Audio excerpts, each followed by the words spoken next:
नमस्ते। आजको रात हेर्नुहोस् कस्तो राम्रो छ रात।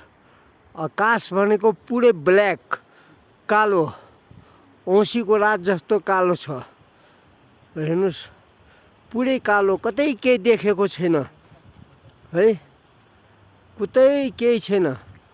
यो बत्तीको अलिकति झिलिमिली भएर मात्रै हो लाइट, न त आकाश पुरै कालोमा छ, पुरै ब्ल्याक छ।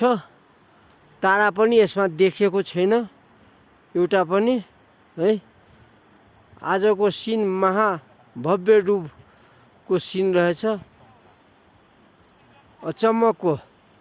एउटा पनि केही सुनसान छैन, आकाशमाथि पनि केही छैन देखेको। औँसीको रात जस्तै छ। धन्यवाद।